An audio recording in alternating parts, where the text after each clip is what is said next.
Hello, everyone. Good afternoon, good morning, and good evening, depending on which time zone you are in. On behalf of Team AccuGeospatial, I would like to warmly welcome every one of you to our second quarter 2021 technical session on the theme Accurate GPS farm mapping for sustainable cocoa sourcing and tracing. As you may be aware, in every quarter, Team AccuGeospatial hosts a technical session and focuses on an industry of interest.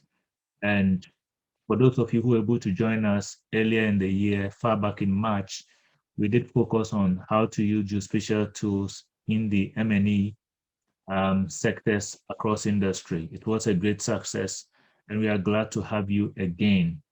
Now, where from this idea of technical session? As a geospatial consulting firm, AccuGeospatial believes that information is key to the growth of any organization, and location analytics and location-based applications are becoming essential across industry.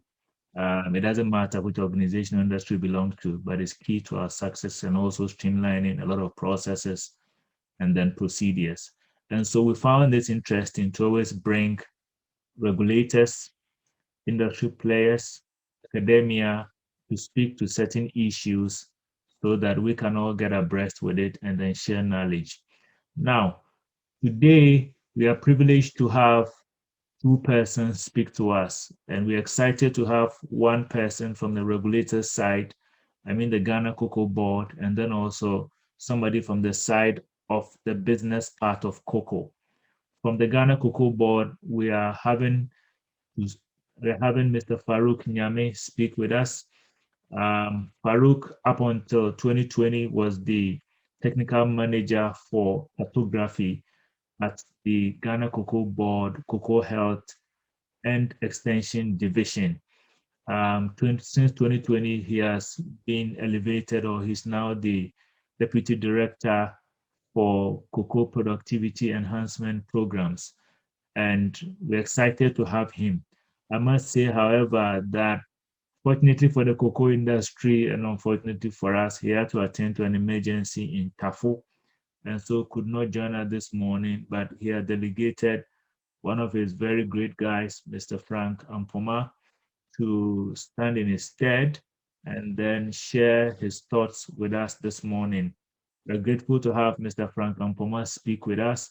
Frank is a senior officer at the cartography unit of CHED. Now, where exactly is the connection?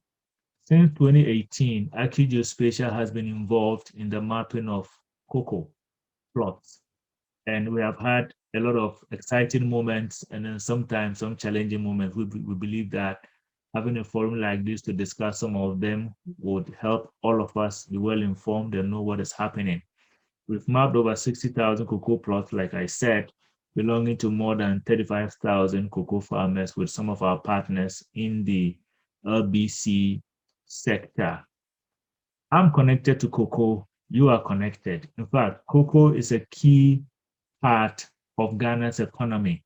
And I read a few days ago that for half year 2021, we've exceeded our production. And so we need more money for purchase of more cocoa beans. That is great news for us. And so what is happening? What do we need to learn new? How do we become part?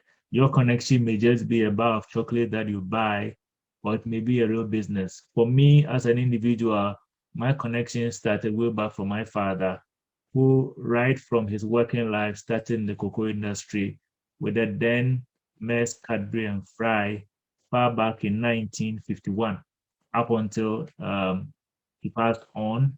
So I've known cocoa, lived with cocoa. My exciting part was the end of the year chocolate that was given to staff of Cocoa Board or produced by a company. So we're excited to have you here, and I believe that we are going to have a great time this afternoon. Thanks again for joining us. And we'll be taking our first presentation from Mr. Frank Ampoma, who will be speaking to us more from the regulator's perspective.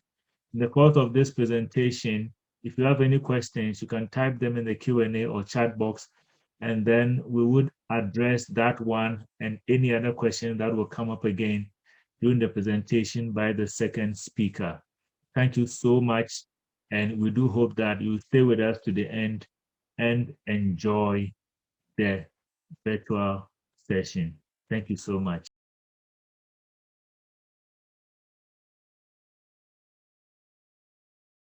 Thank you very much, James, and I'm very grateful to be with you all, guys. My name is Frank Ampoma, and I'm with the Cocoa Health and Extension Division of the Ghana Cocoa Board, and I'm a senior cartography officer here in Cocoa Board. Thank you, Frank. So good to see you.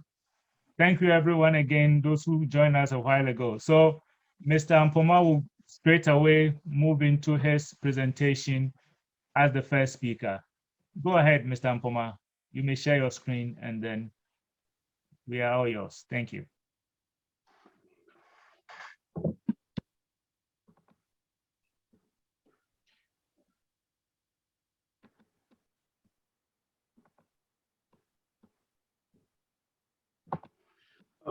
Okay. Yeah, so like I said earlier on, I'm from the Cocoa Health and Extension Division of the Ghana Cocoa Board, and I'm privileged to be on this platform.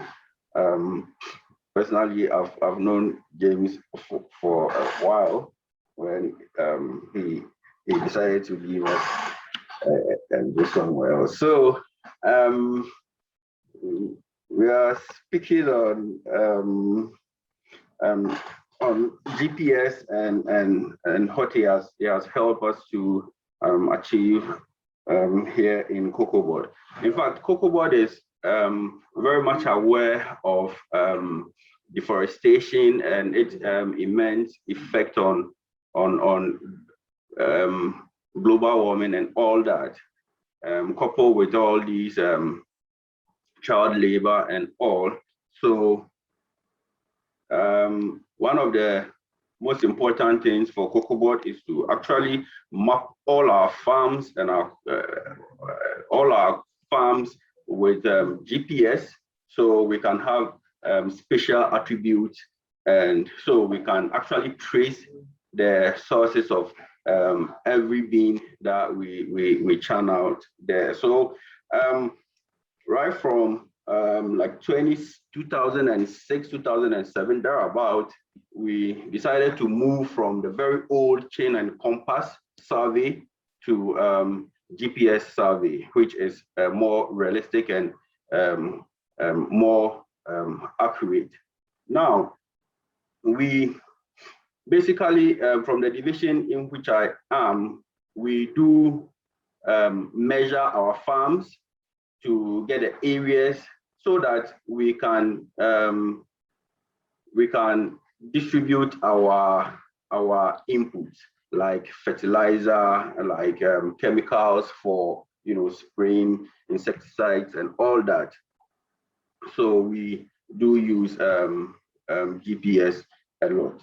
So these are some benefits we have churned from using GPS. Usually, the GPS we use has got an accuracy of plus or minus 3 meters, which is quite good for us because measuring cocoa farms, we don't actually need that rigorous precision like we are doing serious engineering survey.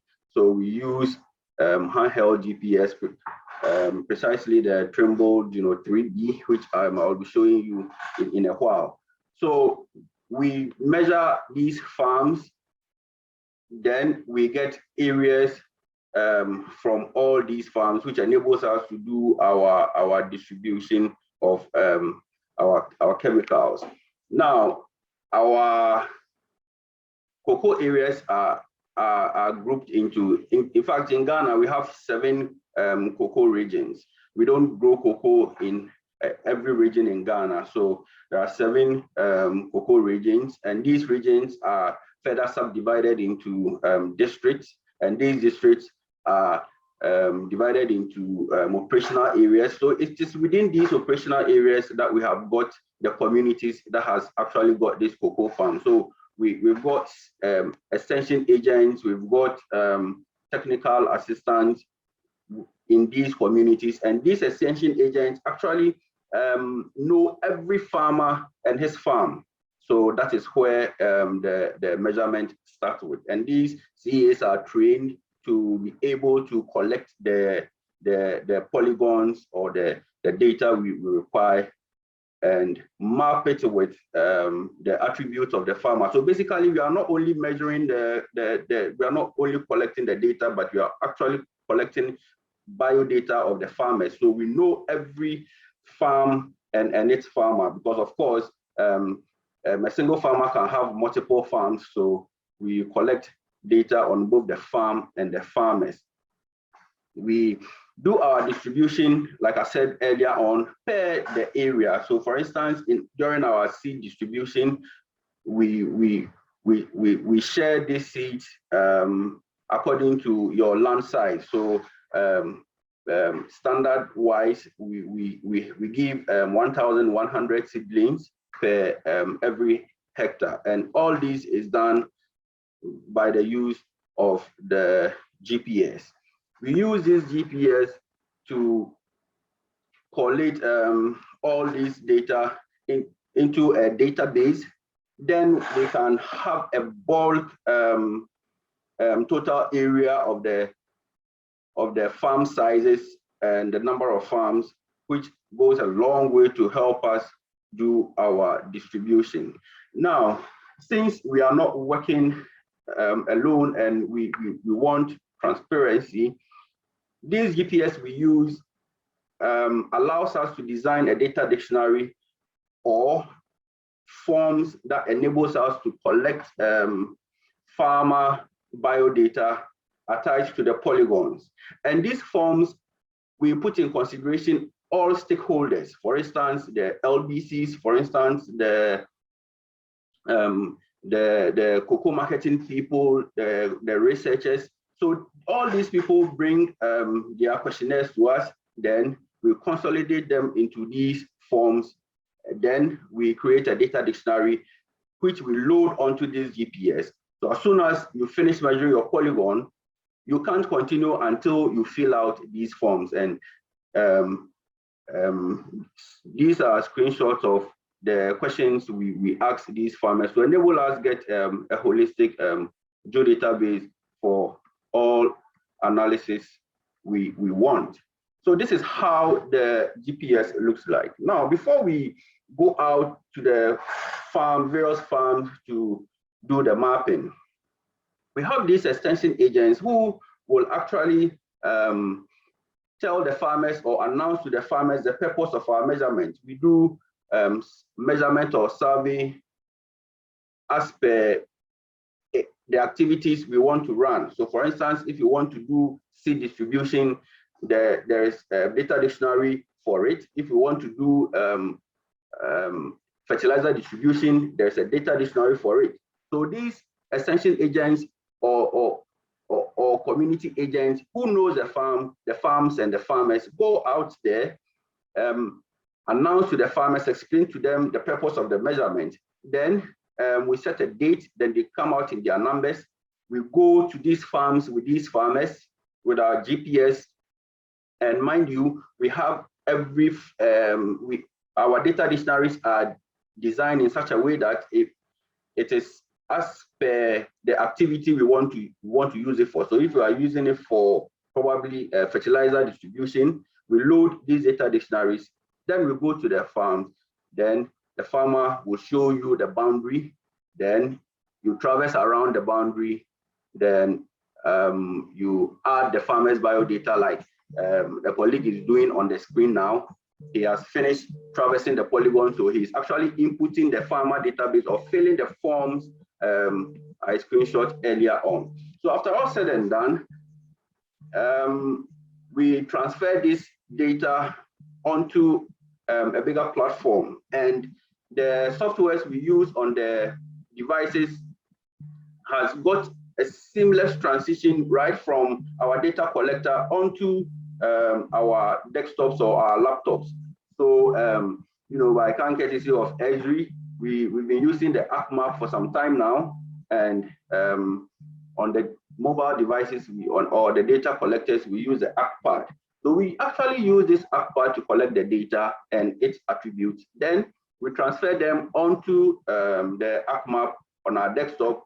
Then we can do all the editing we need to do. We get the data in bulk, then we can do all the analysis we want to do via AccuMap. So at the end of the day, this is how the attributes will look like. So these are the farms we measured and the data the forms we filled after measuring the farms.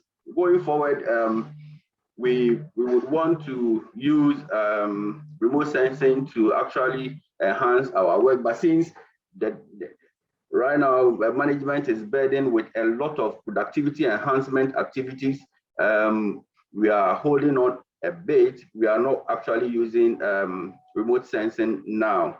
So after all said and done, we can overlay our polygons onto images like the Google Map images. Then we can actually see or tell the differences between our cocoa trees and other crops. Now, as part of COCOBOD's productivity enhancement programs that was rolled out for some time now, we decided to actually build irrigation sites or probably select some farms for irrigation, because our farming depends solely on the rains, and it's actually affecting our yield. So also with the irrigation, before you can design your laterals and manifolds, risers and outlets for either the sprinkler or the trickle irrigation system, you will need to model the terrain. And with all this, we have also acquired the professional GPS, the RTK system, which we use for all these. So we model the terrain, then we are able to design the irrigation system. And of course, we've done a couple of them on our seed production division site, where we raise seedlings for farmers. And there are also currently we are also doing irrigation for a couple of farms across the country as part of our productivity enhancement programs. Now, since we are not only the people that use our data, we are building a database which will be accessible to all stakeholders. So this database has considered all stakeholders, including the LBCs, including all other 4 subsidiaries. They will have access to this platform. So with just by the click of a button, you can actually see the total number of the total area of cocoa we have in the whole country. And this is also by using Esri's Web GIS to launch this. And with the help of our IT people here in COCOBOD, they've been able to design a dashboard that can also help promote this. So after collecting all the data, we use WebGIS to design this, and you can actually zoom into the regions just by hovering your mouse over it. You get information on every region. So for instance, with what is showing on your screen now, you can tell just by a click of a button the total area of cocoa we have in Ashanti region, the whole of Ashanti region. You can tell the number of farmers that we've got in Ashanti region. You can tell the number of inputs, probably fertilizer that we have supplied in Ashanti and all that. So it's very helpful to Cocoa Board. And you can still zoom in into, mind you, I told you the regions are subdivided into districts. You can also zoom in into the districts to actually see the number of farms, the total area of farms that we've got, the inputs that were supplied and all. Going forward, you can zoom in even down to the farm itself, the farm polygon itself. So if you want to go to the farm yourself, you can actually, by this platform, you can navigate your way straight to the farm to verify all you need to know. And with all these issues with farming, not people who are not supposed to be farming in forest areas and all this, we use some of these things to actually track how our farms are managed around the forest reserves. So this is the dashboard that our IT people helped us to develop. So you can get all the data you need in graphic or in maps, whichever way you want it. And all the attributes you are there for all purpose you need them for. So going forward, we are hoping to link this to the current ongoing Cocoa Link program, which speaks directly to farmers via mobile phone. And by the grace of God, the government of Ghana has actually bought into this idea of farmer database, and they are blowing it all out in a bigger proportion. And it is now the cocoa management system, which is currently ongoing across the country. So we've actually finished mapping the whole of Western South. We are currently mapping every farm in Ashanti region, and we will do that. And we are hopeful by the close of the year, we will finish mapping every farm in Ghana, and we will host it on the web GIS, and everywhere across the globe, you can just get any information you want about cocoa in Ghana, irrespective of your geographical location. So this is how far GPS and GIS has brought Cocoa Board. And since land acquisition is also a situation that we are so battling with, we encourage farmers to have title to their farms. So we use these same GPS to do farm plans that looks like this. So farmers can actually have legal title to their farms. So if in any way they would want to access a loan facility or whatever they want to use it for, they can use it. So this is how a farm plan also looks like. So these are all data that we've measured with the GPS, and it's been very helpful. And like I said, going forward, we will be hoping to be doing more of remote sensing that will enable us even identify the cocoa swollen shoot disease easier, because now from where we are, we actually use people to spot these diseases if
Yes, so like I was saying, all these are data that we have actually been able to collect with our GPS and with the help of GIS. So like going forward, we would want to do a bit more of remote sensing. So we can actually identify our diseases, which is a real challenge to cocoa production in Ghana. So we can detect this, we can actually detect this CSSVD with remote sensing, which will be much more easier because now we'll have to look for people. We go into the farm, we scout, we spot these diseases. We spot these diseases using man force. Then before we go in for the treatment. So from all these, we can see that GPS and GIS has helped the cocoa industry immensely. And one of the things I'm very happy about is the fact that with GPS, we are able to compute the actual acreage of our farm sizes to enable us to do our distribution. So we reduce wastage, and this has actually cut costs for us in cocoa board. So thank you. And Thank you very much, Mr. Mpoma. We are very grateful. It's been a great presentation. We already have some exciting questions for you, but we want to, for the sake of time, take our second presentation from our second speaker. So we will not take any video interlude again. Thank you again, Frank, for a wonderful presentation. So I believe you can familiarize yourself with the questions that have come in by going into the Q&A and then the chat box. For purposes of the other colleagues who are on the call, we have a question from Paul. Are your maps capable of providing information for land titling and lot demarcation for land titling? How do you deal with disputes over ownership or boundaries between farmers? I think you mentioned it slightly. We'll be glad if you throw more light. But we'll answer all the questions. We also have a question from Fosu in connection with Galamsey, whether your office is aware. We also have one from Frank. Right. So we have one from Bright and Ponsa as well. We'll be picking up these questions at the end of the second presentation. We are glad to have in our midst someone from the commercial side, from the business perspective of the cocoa industry. He's the sustainability lead person for Cargill Ghana Limited, in the person of Samuel Ipana. Samuel, good to have you. Thank you, James, and good afternoon to everybody. Great. I hope my screen can be seen. Perfect. Great. Thanks so much for the opportunity to start off with. Cargill Ghana has been engaging AccuGeospatial for some time now to map our farmers within our supply chain. I think we are running into about the sixth batch of farm mapping and data collection with AccuGeospatial, and all in all, it has been very good. Just to give you a bit of a background, Cargill Ghana today has a subsidiary that deals with purchasing cocoa from farmers directly. And then we also have our processing plant in Tema that processes cocoa into powder and butter for export. In terms of our engagement, we have a sustainability strategy that supports farmers as well. And this strategy we call the Cargill Cocoa Promise. And the overall objective is to ensure that farmers have improved livelihoods and their communities are well improved, and then they can stay within their communities to deliver the cocoa to us in order to protect the supply chain. So across board, we deal with farmers where we support them to produce sustainably. We also deal with customers that we sell our products to and other partners. So my presentation is going to focus on how GPS mapping is helping us to deliver on this to our farmers in terms of our local LBC that we are operating, how it is helping us to deliver on our objective of traceability to our customers, and then also how that also supports us to be able to deliver on certain sector and corporate initiatives that we have committed ourselves to. My colleague from Cocoa Board has really touched base with the technical aspect, how mapping is done and all those stuff. So I'll not belabor the point in going to that. So I'll just delve deeper into how this GPS mapping and accurate GPS mapping is helping us to be able to deliver across the supply chain. So I start with farmers. We cannot talk about sustainable sourcing without talking about farmers. Farmers are really at the center of the whole chain, and anything that you do, you must first of all start with them. So first of all, GPS mapping supports us or helps us to be able to be precise in terms of the technical support or the technical advice that we give to the farmers. Today, until GPS mapping came, when you talk to a farmer and you ask him what is the size of your farm, he will mention it in pools. And I, for one, never understood the definition of pool until today. But GPS mapping is helping us to be able to know the exact size of the farmers and of the farms, and also be precise in terms of the technical advice we give to them related to agro-input applications and related to planting density and plant populations. Now, for example, in Cargo today, we have an input scheme, an electronic input scheme that allows farmers to save some money from their cocoa revenue to be able to buy inputs. And to be able to do that, we guide the farmer to tell them that, yes, this is the size of your farm, this is the amount of chemicals that you need to apply, and this is the cost of it. So it helps the farmer to be able to plan and be able to apply these inputs at rates that will give them the returns that they would deserve.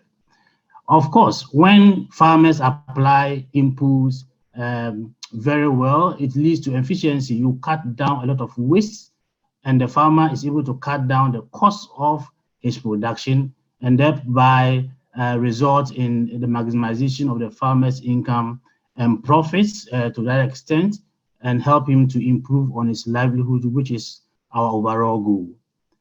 My brother, on the other hand, mentioned about loan acquisition. Of course, if a farmer goes to a bank or a credit facility and he wants a loan, there are certain things that the credit facility or bank will look out for. What is the size of your farm? Do you have a title to the land? How can that be used as a surety for us to grant you the loan? And to be able to do this, you need to be able to map the farmer's farm and support the farmer to acquire this kind of land titles, which we are working on a project with Land Map to be able to come out with something like this to support the farmers to be able to acquire loans, facilities to support in their farming enterprise. One important aspect of our sustainability work is what is the impact of your work. And you cannot measure impact, you cannot measure productivity of the farmers of your intervention without knowing what the sizes are. So this also helps us in our coaching enterprise. We are able to know the sizes of the farms.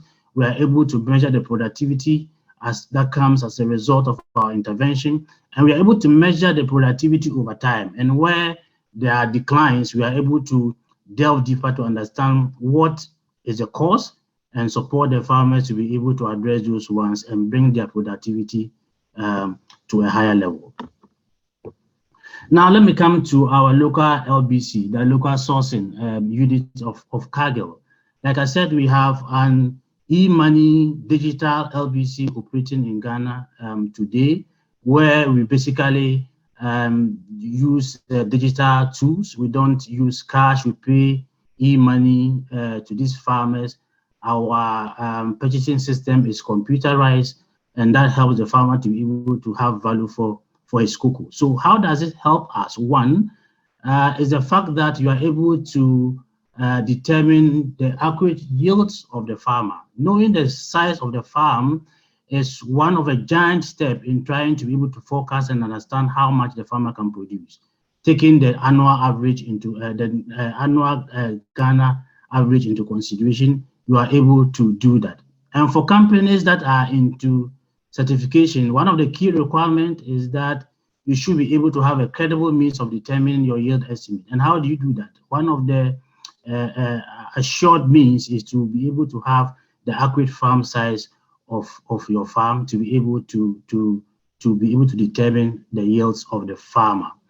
Now, we also deal with customers, and dealing with customers, you need to manage expectation. You need to let the customer understand that for the groups that you are dealing with, this is how much volume that can come out of that particular district or that particular region or that particular group. And that helps you to have a very strong relationship with your customer. It helps you to be able to manage the customer expectation, and also helps you in your dealing with the regulator, in this case, Cocoa Board. For example, if you have a segregated supply chain, Cocoa Board will want to store it for some time. How do you forecast that and give that data to Cocoa Board in order to be able to make sure that there is efficiency in the use of resources within Cocoa Board as well? And then linked to that, of course, you want to allocate resources to your buying process. You want to allocate resources to the various areas that you buy your cocoa from. How do you determine whether you are going to allocate this much of resource to district A or district B? It all boils down to you having a good view of what volumes that you are expecting from these districts and what an amount of resources that you want to deploy to do it. So it helps you to be able to deploy your resources very efficiently in your operations. Yes, I talked about traceability, which is key. One of the key requirements under either certification or dealing with customers is how do you trace your cocoa back and forth the whole chain. So traceability starts really with knowing where the farm is, knowing where the farmer is. So, and that can only be done when you use GPS mapping. And then we combine GPS mapping with mobile money technologies, and then we add barcoding to it. And that helps us to be able to trace the cocoa that we buy from our farmers to the community. And but for the fact that you need to have a standardized weight to Cocoa Board, you could trace to a particular farmer and a particular farm where it is necessary. So the heart of traceability, or the base for you to be able to have an efficient traceability system, is to be able to know where the farms and farmers are, and that comes with GPS mapping. Now, Cargill, as a corporate entity, also has commitment, and our commitment, or basic commitment, is to ensure that we are not sourcing cocoa from protected areas, and then also our activities are not resulting in the deforestation of the forest where our operations are happening. And so the first step of this process is to be able to do a farm mapping, know where the farms are. And once you know where the farms are, you are able to overlay them against the maps of protected areas or forest areas, and understand the risks of your farmers to the protected areas. And based on that risk, you are able to work together with the farmers to identify what solutions you need to apply in order that they do not disturb the forest. And of course, after doing that, you are also be able to report to your customers and to the donors and to industry as to how you are also contributing to ensuring that your supply chain does not contribute to deforestation. So basically, just a screenshot of how that happens. You have the polygons, and then you are able to overlay them. You know where the polygons are. With satellite imagery, you are also able to understand how these farmers, whether they are overlapping to forest, and as to whether there is a forest loss that is occurring within your supply chain, and what actions that you would need to take to be able to reverse the trend. So just another screenshot. So this is basically to create a bit of transparency, much of transparency between Cargill and the customer. So we have a portal, and with this portal, we exchange with customers. So the customer, without necessarily coming to the ground, is able to understand within his supply chain what is happening. So it creates a bit of transparency. So you can have data you see on my right hand side, data related to the farmer, to the farm, and the household, that the customer who is investing in that community or that district knows exactly what is happening. He knows the impact of his investment in those particular customer project areas, and also is able to access this kind of data without necessarily having to travel to the field, even though sometimes there's a need for them to come to be able to verify what is happening on the ground. I talked about forest laws, and this is also very key in our commitment to ensure that our activities is not resulting in further degradation of the forest. So we use tools within the World Resource Institute Global Forest Watch, and we are able to zoom in to understand where there are forest losses that are occurring, and what are the drivers and what measures you can see. So as you see on the screen, you see the greening areas where there are primary forests. You see the forest loss that is occurring in 2001. You also see the forest loss that is occurring in 2019. So with satellite imagery, you are able to see this within your supply chain, and you are able to identify and take measures that would result in reversing the trend of deforestation, which is a key commitment by Cargill, and it's a key commitment we have made to industry, key commitment under the Cocoa and Forest Initiative, and a key commitment to our customers. So to be able to do this, like I said, mapping, GPS mapping is key. Now, to where you have your satellite imagery that is telling you that deforestation is occurring within your supply chain. Yes, you can see that deforestation is occurring, but what are the drivers? So with GPS mapping, we are able to zoom into the specific operational area. We're able to zoom into specific farms, and then we undertake field verification. So the field verification will now help us to understand, really, is it deforestation that is occurring? Is it, what is the driver? Is it illegal chainsaw operations, or is it galamsey, or is it farmers felling down trees, or whatever the cause is? So you are able to combine the satellite imagery plus the field verification to be able to understand what are the complex issues, what are the complex issues that are relating or resulting in deforestation within your supply chain, and what measures you can take or put in place to address those ones. So basically, in summary, this is what GPS mapping is helping us to be able to deliver on our key commitments. But before I end, James, if you can play my summary video, and this video would summarize everything that just under 2 minutes video will summarize everything that I have just said related to how GPS mapping has been helping us. Thank you. James, over to you. Thank you very much, Samuel. This is a great presentation. So we want to take your video briefly, and then we'll open up the Q&A session.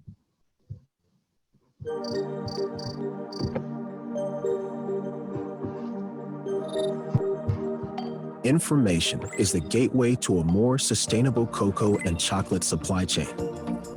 Consumers want to know where the products they buy come from.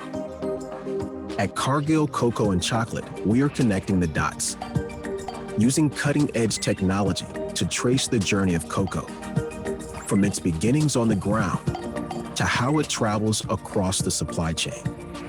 Our data gathering processes allow us to track delivery of cocoa beans that arrives at our warehouses. Check which farmer organizations it came from, and, if needed, trace the beans back to specific farmers and farms. This allows us to keep track of how we're progressing towards our sustainability goals. In particular, our commitment to protecting our planet and eliminating deforestation in the cocoa supply chain. We're connecting the dots on data, from mapping farms and warehouses and tracing individual bags of cocoa to scrutinizing satellite imagery to observe forest shifts over time. Data plays a role at every stage of this process, from the micro to the macro level. Because information is powerful, but only if you use it to take action where it matters most. Cargill.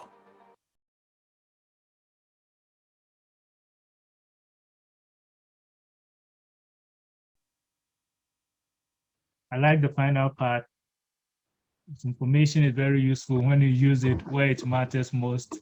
Thank you so much, Samuel. So, great to have you on the call today. We have time for questions. I think we already have some questions that have come up. I want to take some of them. If my colleague can shoot it up on the screen, we can have that.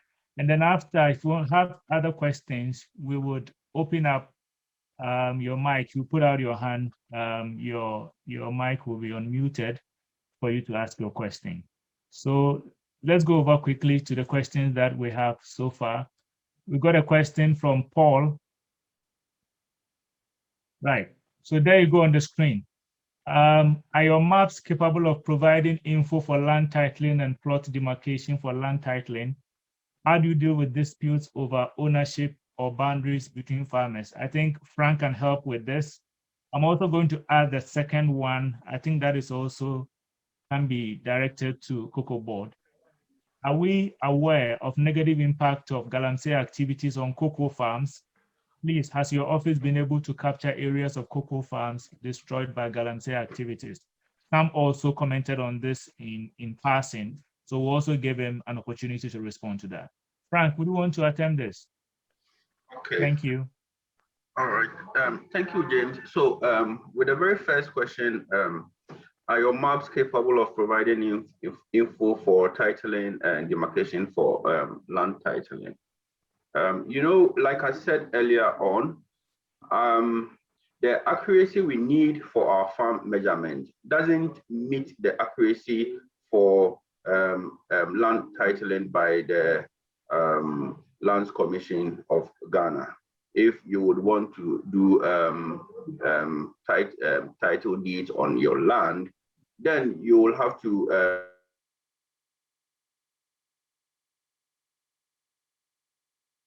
seek the help on criteria. In actual fact, that land title deeds, it's a whole topic on its own if we will have to go there. But we don't even have land title in most of the regions. It's only in Accra, and yes, it's currently only in Accra that we have land title. The rest are just registration deeds that we have in the other regions. So going forward, if a farmer expressed interest in trying to own title deeds, then we take it a step further where we bring in the professional GPS, we establish cadastral pillars, then we pick the boundary, then we do that for him. But some do have title deeds to their land and they have documentation, like I showed earlier on. Thank you. How about galamsey? Yes, we actually have data on how much cocoa galamsey has affected our cocoa, and I can later share that with you, James, so you can make it available to whoever wants it. It's quite serious. because what they do is these people entice the farmers. And if you are a farmer and you are sharing boundary with a farm that has given his land out for galamsey, what they do is they actually, dig beneath the cocoa. So the cocoa will be standing there, and by the time you realize they are not getting nutrients from the soil, so it will all die out. So you will just have to, give your land out. But we have some real committed farmers who, and also that some chiefs are also playing a very major role in this, and they are not allowing galamsey in their communities, and that is what is helping us. So we hope they keep on doing that for us. Thank you so much, Frank. The third question, I don't know if, Sam, would you want to attempt it? Because it's one of the things that I believe we've all seen. Sometimes farm plot sizes keep changing. Some are subdivided, ownership changes over periods. So I don't know if, Frank, you want to comment on that, or Sam, would you want to comment on that? The process of updating farm data. Yeah. Yes. So in our case, in all the districts that we are operating, we have district officers. We call them internal management staff office, who deal directly with these farmers. So usually when a farmer within the supply chain needs his farm plots updated, he contacts the IMS office, and the IMS office relays the information to us, and then we contract AccuGeospatial to go in and do the mapping. Yes, sometimes, it changes. Some people have acquired lands over the period within the year, and they want updated. There are other cases where some people have also sold their lands, and they want us to be notified that this land does not belong to them again. So we don't ask them to our certification program. Yes, there are challenges with this as well. We have issues where a particular farmer thinking that when you do mapping, you are coming to grant him some kind of goodies. They would say that we have X number of farms, but you go to the ground and it's not there. We also have challenges, of course, sometimes with mappers. They go and then they will decide that because you are being paid per plot, let me divide the plot and get more money. But in all that, through our verification processes, we are able to fish out those things and deal with them to make sure that at every point in time, our data is near to accuracy for our farmers. Thank you very much, Sam. Okay, so to add to what Sam, I don't know if I can come in. Yeah, go ahead, Frank. Please go ahead. So to add to what Sam said, with Cocoa Board, we also have a way of dealing with all this, because we know some farmers would want to expand their farms, others would want to start a new farm and all that. We have district offices, and like I said, we have extension agents and technical assistants in these communities. And whenever they want to do so, since we provided it's a new farm or he's expanding, since we supply the seedlings, we will have to go there, do the measurement or with the GPS, ascertain how much seedlings he will even need to start the farm or to expand the farm. So we use this data to update his original data we have with us. And currently, like I said, we are doing a whole new big project, the CMS, which is measuring every farm. We are trying to get every farmer on, and these farmers are given unique ID. So irrespective of how many farms you have a unique ID, irrespective of where your farm is. Even if your farm is across regions, you have a unique farmer ID, which can relate or can link to every farm that you have got. So as and when you want to update, there are times when farmers will lease their farm for a facility, and they will need to update. If it's reverted, they will need to update to its original owner. If you come to our district offices, we will do that, and the information will send to the head office, and it will be updated.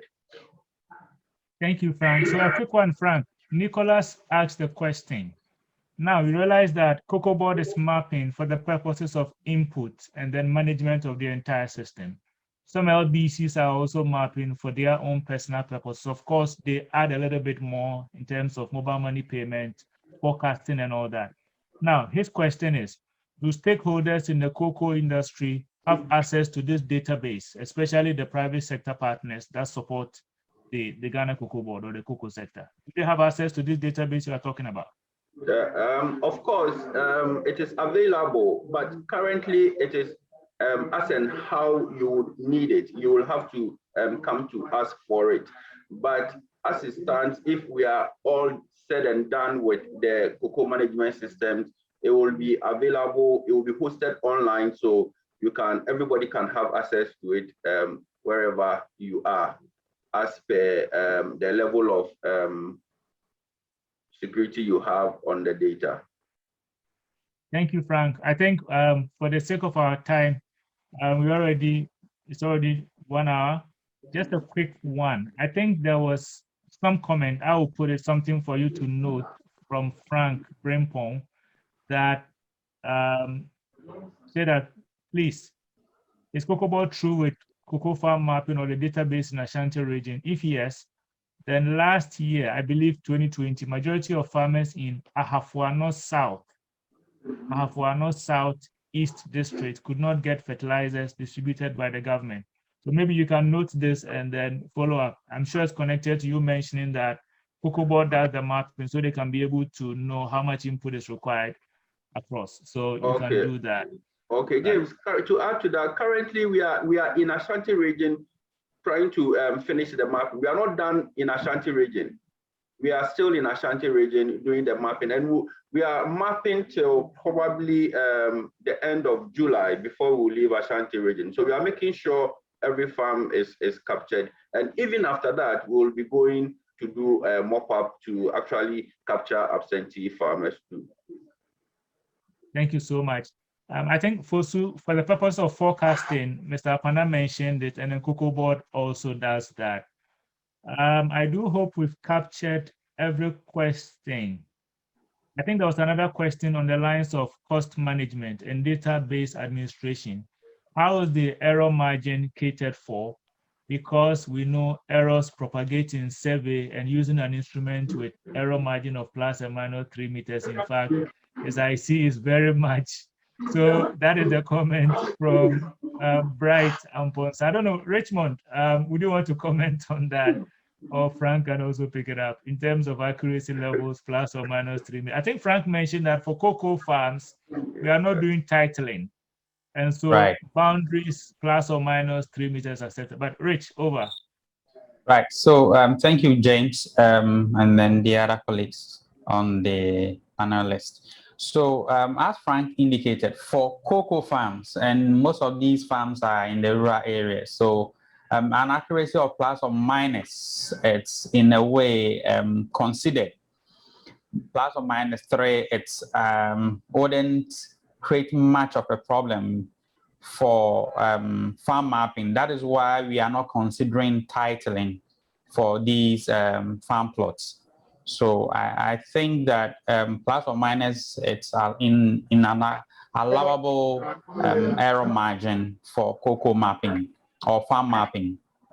And basically that's why we use GPS mappers or handheld devices to do these farm mapping, as opposed to using the geodetic or the high-end GPS for these sort of projects. Thank you, James. Thank you very much. Right. We are very much behind time, but I think there's a critical question here in terms of the security of the data from Paul. The security of the data. How do you deal with security, both system security to avoid ransom attacks on the information by individual farmers? So in the mapping, you mentioned we pick biodata. I think both the LBCs and Cocoa Board is doing that. How do you ensure security of the data? And then I think there was a question by Ahmed also. We are aware of some farm mapping and documentation being done by the CBCs and other interventions by private sector companies. How does Cocoa Board take these different interventions into account in its effort to map all cocoa farms. And I think we've mentioned that in passing. So let's look at the security question. How do we address that? And then also, I think Ahmed also wants to know, how do you involve the traditional authorities in your work around the mapping of the farms? So Ahmed, on that one, they are fully much involved, from the chiefs to the local. In fact, you cannot, purposes of community entry practices, these people are connected with right from the onset, right from the onset. All right, go ahead on security, please. I think, go ahead. Okay, so with COCOBOD on data security, the data is very secured because we have a whole database set up at COCOBOD, Cocoa House, and we have a whole team manning it. Plus the cocoa management system is being partnered by a private person. The data, even the private person is exposed to, doesn't include our polygons. It is only the points and the attributes that will be hosted. So I can say our data is secured. Thank you very much, Frank. So one last question, and then we drop the ball on this gathering. Now, how updated is the forest reserve maps? How updated is the forest reserve maps that you share with the LBCs? I think this is coming from Charles. Okay, I think the Forestry Commission will be the best to because as it stands now, the forest data we have, it's the forest data that has been in existence since the time of Kwame Nkrumah, and I don't remember the last time it was updated. So we are looking forward for, we actually did a program with Forestry Commission some time ago, which they were actually working on it. I don't know if it's been done now. So it is actually in progress. If it is done, we will get it. And one of the efforts COCOBOD is helping to regain our forest is the fact that we are now employing farmers to be planting economic trees. In actual fact, we are giving farmers, we are supplying farmers economic trees in addition to the seedlings we give them, because cocoa actually needs shading, it needs permanent shading. So we give farmers economic trees in addition to the cocoa trees. So it will actually mitigate a lot of the forest trees we are having. Thank you very much. Sam, James, go ahead. So, comment. Go ahead. Yeah. So, I mean, the issue about the forest boundary is really one of the biggest challenges that the private sector is facing. Like my brother said, I mean, it's been there. The boundaries we have now has been there for God knows how long. And today, sometimes you overlay your maps and indicates that the farmers are in protected area. You go ground verification and you see that there is no forest anywhere close to that place. And sometimes too, and per certification requirements, when you have such farms in your supply chain, you need to take them out.